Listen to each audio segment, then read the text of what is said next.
welcome you guys to the soft launch, the unofficial launch, so to speak, of the Baby Steps to Greatness Sierra Vista Live Spotlight Show. And this is where I'll be able to go around town and interview local businesses and allow you all to get to know who these people are and get to know what about their businesses and ultimately support them. That's one of my evil plans. One of my evil plans.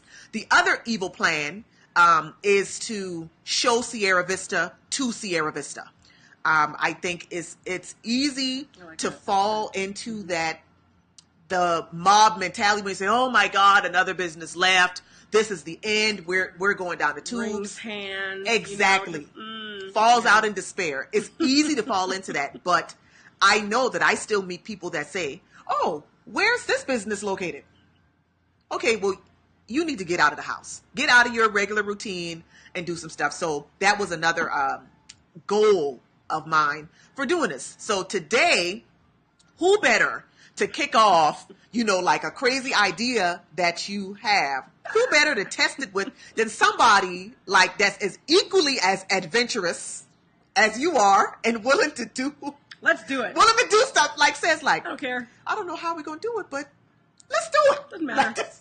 All right. Yeah. That's what happens. That's what happens. Right? Exactly. I trust you. So we'll jump out of this airplane and we will figure out how we are going to land and we're going to do it together. I just got an image of us with backpacks Okay, on. But those backpacks, they are fashionable backpacks. Yes, they're fashionable backpacks. Some kind of print or something. And we always, our faces look good. Yes, and we're jumping out let's do this. And we're going to figure it out on the way down. High-fiving on the way down.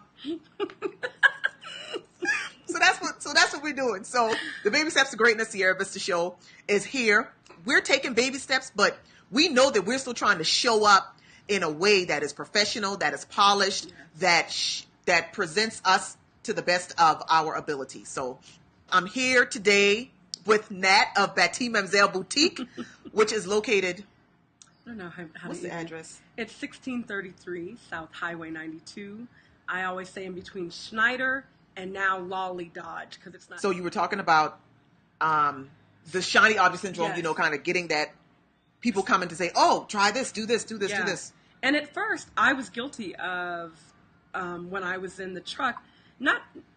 This is almost like starting over as a business owner because when I was mobile, I had to do business a certain way, and I did. I would have people coming in the truck saying, "Oh, if you carried this, if you did this, if you, blah, blah, blah, it would be better for you. Market yourself this way, blah, blah, blah." So I did. I was guilty in the beginning in the truck of kind of grasping at straws and whatever shiny thing somebody put in front of me saying, it's almost like snake oil. This is, this is going to cure everything, And so I did that. And then it took me about 8 months into the truck to learn you can't do that, right. Okay? So I settled into a sort of kind of groove in the truck. Well, then I shut the truck down to open the boutique. And so it's almost like starting all over again with the boutique because I'll just say hello real quick. Okay. Is that all right? And I'll let you talk. All right. Hello. Hi. So you guys, one of the cool things about doing this live broadcast is that I am showing up at the business, and we're showing up at the business during business hours. That's cool. That's what is going to make this thing so great. So Nat just had a customer walk in. So of course, being the business owner that she is, she's got to go take care of her customer, make sure that she's good before she jumps back in. She knows how to the broadcast. Here. Okay. She said, "Oh yeah, you guys are going live." Oh, I know. Did you know? That's awesome. That is awesome. So back to what I was saying. So in essence, this is almost like starting over from scratch in the boutique because you get a lot. Now I'm stationary. So I have a lot of people coming in telling me how to run my shop.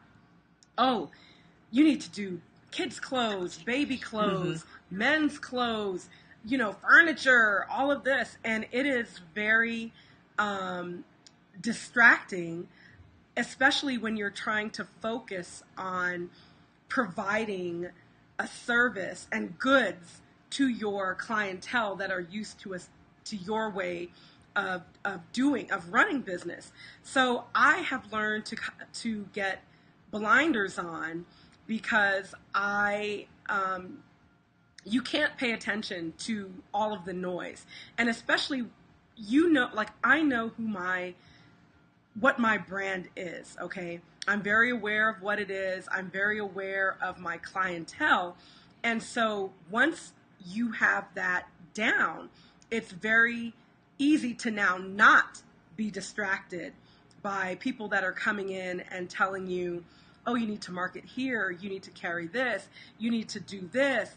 Now, once you know who you are as a business owner, you are able to ignore that type of conversation and focus on your brand and what you are doing, and not be distracted by, the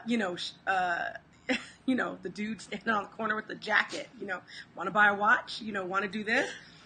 You can't, because we don't have the budget to do that. Okay. Right. So our budgets are very small. We can't, I'm not Target. I can't do everything, oh, well, Target's doing this. Well, good for Target. Target has Target money. I don't have Target money. I'm working with what I bring in. Mm-hmm. So it's very important to lock into who you are as a business owner, what your business type is, mm-hmm. and your brand, and to just get blinders on and focus on that. And I think that's so, like, you hit on that even when you first started talking. You said how you fell into that because you didn't know. I didn't know. Not only don't know what your brand is, but, like, you don't even know what you're doing in business. So many people, we're just like, okay, I believe people will pay for this, but I am still trying to, not only are you learning how to sell a thing that for a lot of people is something that they would freely give away. Yeah. But you're also learning how to be this new person, yes. this business owner person. Yes. So where you have to you have to kind of develop those boundaries and those walls that will allow you to say, that is a great idea. Yes. However, that is not for me. Exactly. You're working through all of that while you're trying to figure out how to also grow this business thing. Exactly. Yeah. Because it's easy to get lost in the constant barrage of ideas and information. You feel that you have to stay doing everything. Mm-hmm. Well, you can't do that and be good at what you do. If you're doing everything, how can you be good at this one thing? So perfect that first, mm-hmm. and then move on into maybe expanding your line or, delving into another aspect of your business. But you can't do that when you're, even me, it's 5 years in business for me next week. I still have moments where I'm like, well, maybe should I be doing that? Mm-hmm. And then you're like, girl, no. Is that where your customer is? No. Okay, then you just answered your own question. But it's easy because you get people that come in and they're like, oh man, you need to. Yeah. I was at this store in Tucson and they're doing this. Yeah. And it is just, they are crowded all the time. And then you're like, but you have to learn when you hear that to say, number one, this is not Tucson. Right. Number two, crowded does not just necessarily generate sales. And number three, no, because I don't have time. Yeah. So. Yeah, and recognizing those limitations. One of the things that you have done since you've been in the boutique is kind of using the bootstrappers budget and mm-hmm. Meshed with just your creativity and your ability to even read your customers. They've kind of led you into doing things that even you might not have thought on the outset would have been a good idea. Right. But they said, Nat, you've got to do this. Nat, can you do this? We'll do this. And then you put it out and they're like, yes, I'll come. I'll support. I'll buy the distressed jeans. Yes. Like that. Oh my gosh. The distressed jeans thing. And the sweatshirts and. Right. And that came about. Exactly. I didn't know. I'm just wearing clothes. But I realized people were looking at my sweatshirts and they're like, well, where did you get that sweatshirt? I'm like, girl, it had a stain on it. So I just cut it off and just kind of, you know, made it look different because it had a little stain right here. You know, I couldn't get it out with bleach. So, hi, April. So that led to the first workshop. They're like, well, if you taught us how to do that, I need to learn how to do that. I have sweatshirts. I have T-shirts. So I was like, okay, well, you know, back off a minute. Let me, you know, let me figure this out. Wait, I got a process. Yeah. And then I announced the workshop and I had, like 15, 20, because I'm small, so I can't cater to that many people. But I think I did as many as I could, which was about 15. And then I think 17 or 18 showed up. Yeah. Okay. And so we did that, which led to distressed jeans. Your jeans. I was like, I do it myself. Well, I'll pay you if you distress. No, because it takes a long time and you're not going to want to pay me what it would cost if I had to charge you for that, but I will teach you how to distress your jeans. And so that led to the distressed jean workshop that, again, still had a great fall. I think something happened that weekend. I can't remember what happened, but we still had 8 people here in the class. And I actually preferred it because I think more intimate. Yes, had it been 15 people, I wouldn't have been able to teach the way I was able to teach and to give special attention.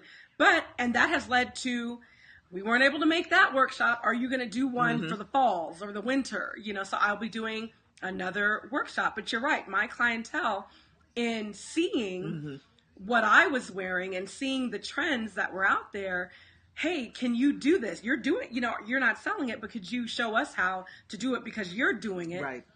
And then you just do it. So, and that is even the underlying kind of message in that is that you listen and that you are the brand. Right. Yes, you, in your case, okay, I own Bati'Mamselle Boutique, but for a lot of people, they're going to look to you. I mean, nobody goes to a hairdresser whose hair is a mess. Right, exactly. That's nobody. True. People don't do that, so they're going to even if you in your busyness, might not think, well, they're not paying attention to me. They're just going to look at the product and that's what they're buying. No, they're investing. They're buying you as well. That is what I struggle with still to this day because I'm not a woohoo, look at me kind of. Okay, right. Granted, I dress, whatever, but I'm not doing that to look at me. Yeah. That's just you. That's just me. That's how I've always dressed. So it took me, I resisted doing a lot of things because I'm like, no. But understanding that, and people are still drilling it into my heads. You, Nat, are the boutique. Right. You could just call it Nat's Boutique. You said that. That's how my daughter knows it. It's Miss Nat's Boutique. It's Miss Nat's store. That's what it is to her. So we may be doing a rebrand. I don't know. but yeah. So, and even men in the business world come in, shoot the breeze, whatever, and they are telling me, well, that's because it's you. So you are your boutique. People want that. So don't shy away from the thing that you've created. Right. Because now you feel some sort of way about. Look, I'm uncomfortable with this. Yeah. This is making me. It does. It makes me. People are shocked. As a matter of fact, I think when they. Yes, I talk, I blah, blah, blah, but I'm really like an introverted extrovert or extroverted introvert. Extroverted introvert. Yes, me too. Yeah. So I'm content to let people wander around. Of course you'll get greeted and I'll always greet you and say hello. And if I remember you, ask about how whatever we were talking about the last time. But after that, I really just want to step away and go hide in the back somewhere and do some work. Yeah, I'm back here. So I think that throws people off because, they expect me to be, some kind of way. And I am, but to a certain extent, Right. So, but I'm learning to now not shy away from what I've been putting out there. That's kind of, I created that. Well, so. I think that's just a part of you that you don't recognize is there. Like the other day, you posted something, I don't remember what day this was, where you were like, thanks to all the people that let me put my hands in places and stuff. Yeah. Like, because people, they want to come in and you will get when you leave them alone to shop. But when you see that they're interested in this particular piece, you're going to walk up and you're going to say, okay, yeah, this is this. Now you might need this because the back is a little loose and you might need that. Go try it on. And that's what they and then my hands end up in places. Right. We're doing things. Right. But I appreciate the comfort. Right.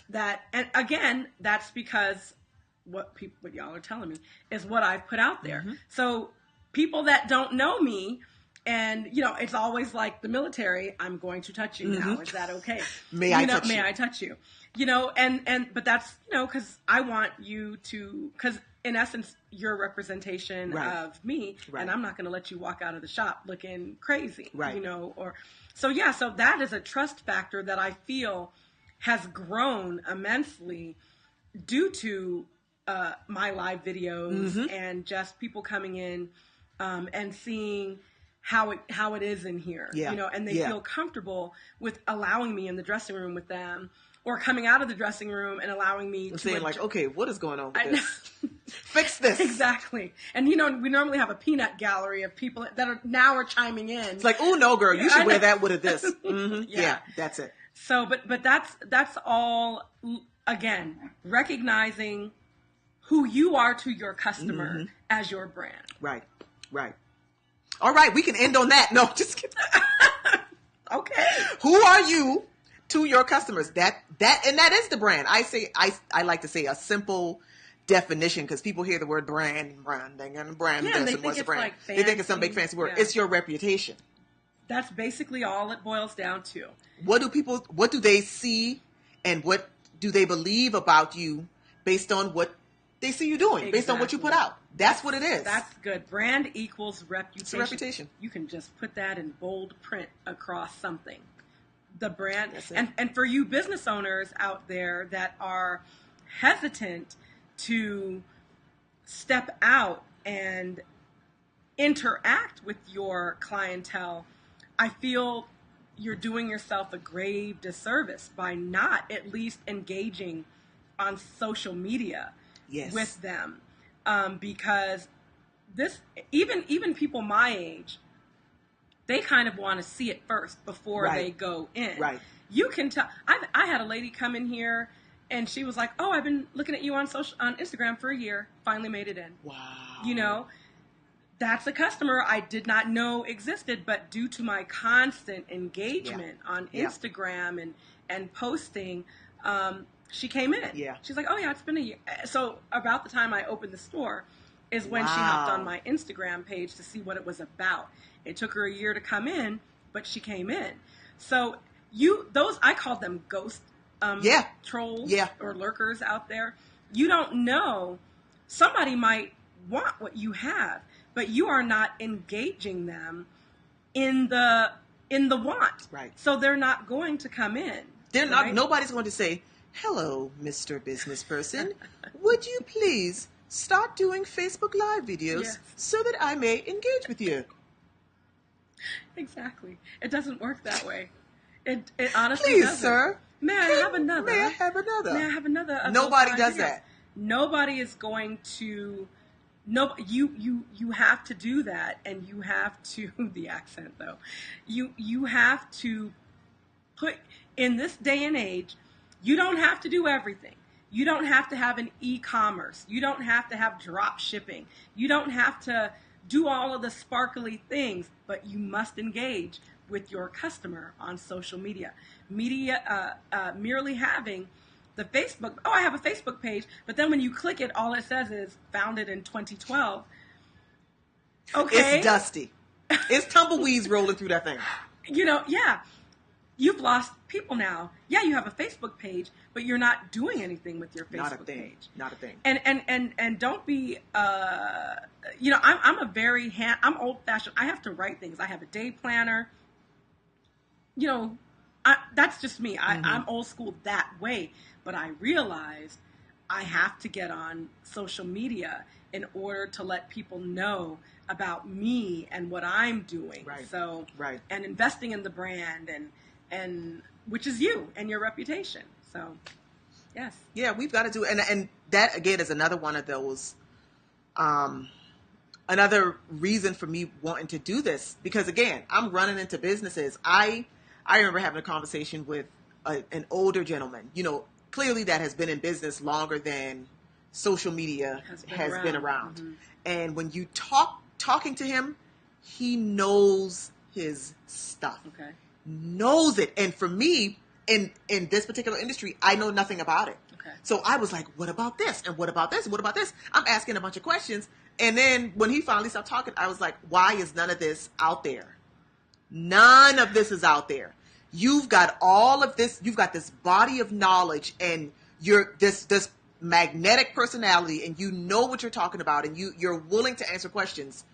But what is portrayed online is anti all of that. It's not everything that you are. You're not giving that to. Right. Yeah. And with the understanding that a regular standard website and a Facebook page that you haven't updated in 6 months, that is no longer acceptable. You might as well be closed.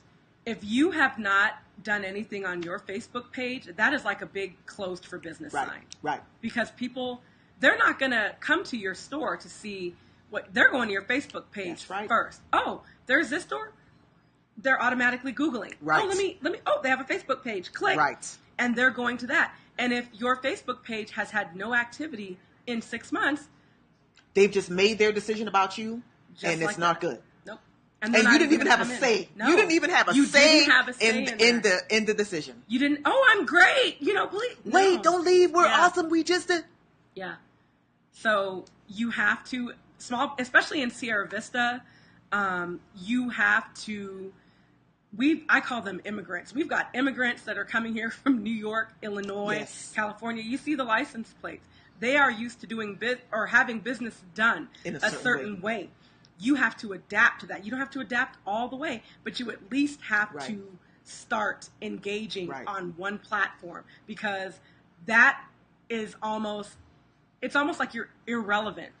Exactly. If that's, like you said, the people that are coming in, if they're used to doing things a certain way, and if that way is going on Facebook and Googling flower shop Sierra Vista, Arizona, and if you don't show up, you don't exist. You don't exist.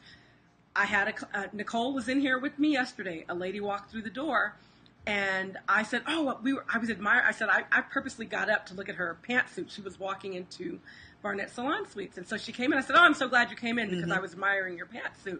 And she's like, oh, we're new to the area. I was like, oh, how new? We've been here since June. I said, oh, well, she's like, yeah, my husband's taking courses on post. He's in the military. Wow. She said, and I Googled Boutique Sierra Vista, and you came up, so I came in. Wow. And she made a purchase. Wow. So you have to, because you don't know who is here. Granted, they're only here for 6 months, but I have a customer now for 6 months. Right. And beyond, because you can ship. I ship. So she's on. Gosh. So that is that is not a lie. That is not true.